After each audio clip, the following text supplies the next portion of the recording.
all about the fucking love, right? So you guys are going to take it away, we're going to spread all the way around, we're going to do one last huge big round of applause and bring our last act on. Are you ready? Yeah. 1, 2, 3, go wild!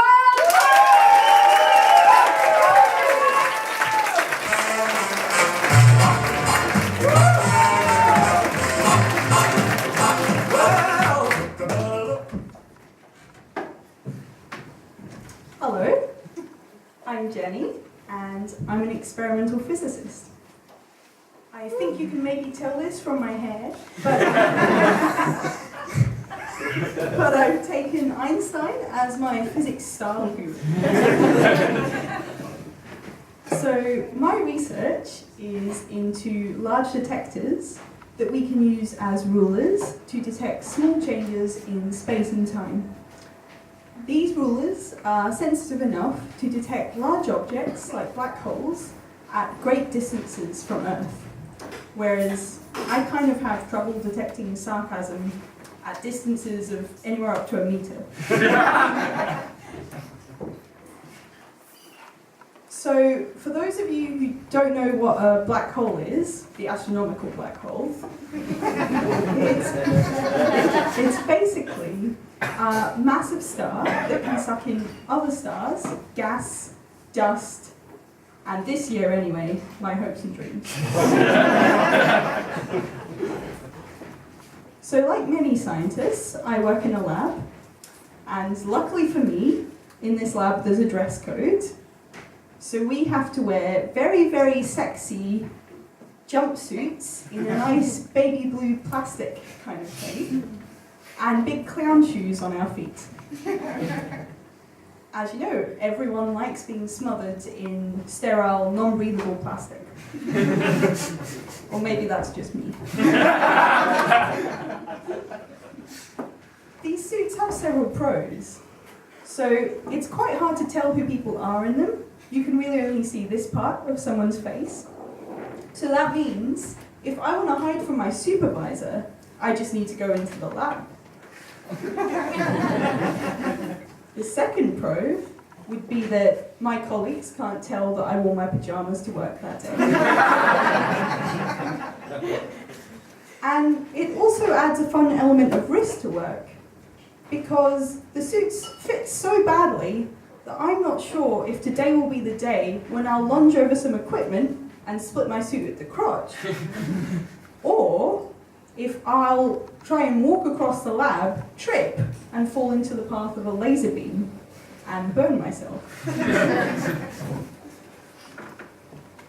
So basically the reason we wear these suits is because the experiments we work on need to be kept very clean, and they don't want like my sweat and my nose hair getting all over the experiments.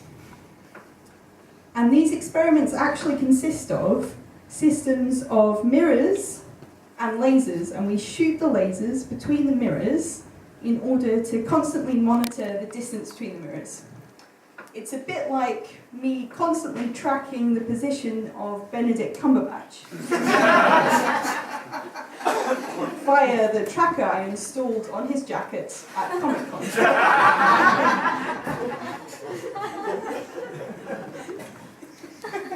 Now, my job as a PhD student is to take a design for one of these detectors, a very small design, and make it bigger.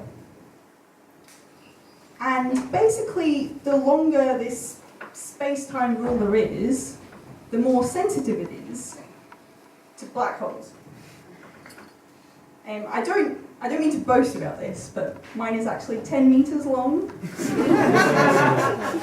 and it's very powerful.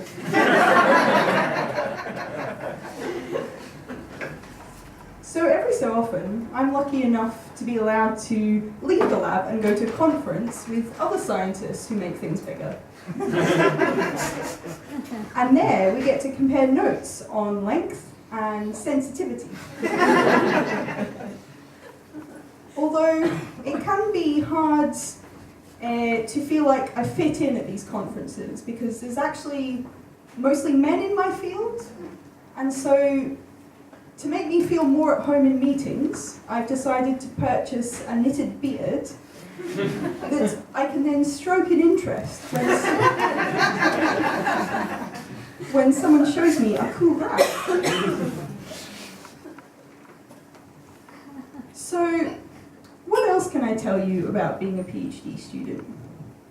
Well, there's the big S, my supervisor. And basically having a supervisor, for those of you who aren't PhD students, it's a bit like having a probation officer. You have to convince them that you understand the consequences of your actions. And they don't make you go back to the dark, windowless lab that you've been shut in for 3 years. Like Gollum, a supervisor can pounce at any time.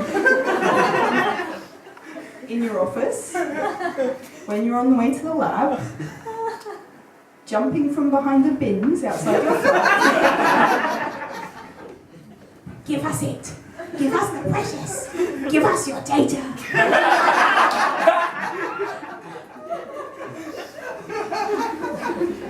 I think as PhD students, we're actually a little bit harsh on our supervisors though. It must be very annoying for them to work with someone who acts a bit like a guilty toddler every time they try to make polite conversation. He'll be like, "How was your weekend?" And I'll be like, "That power supply was always on fire."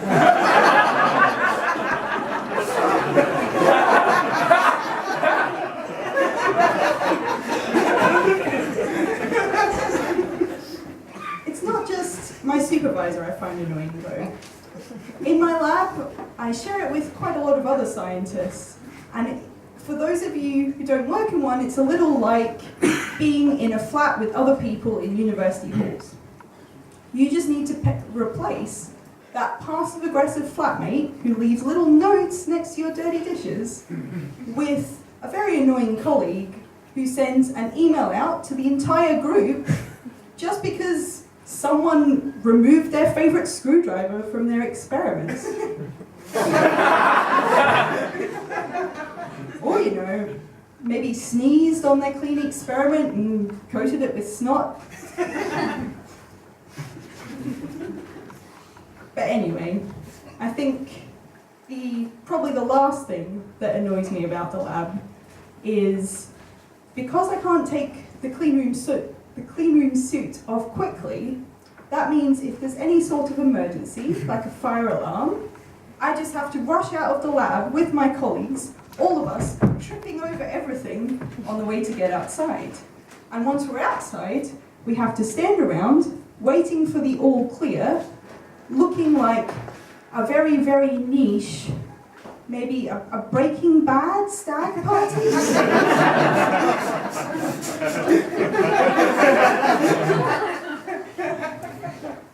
But at least no one can tell that I have Star Trek pajamas on. But anyway, I think I'm actually late for something, so I'm going to have to leave. I actually have to go to a meeting. And obviously return this to the lab.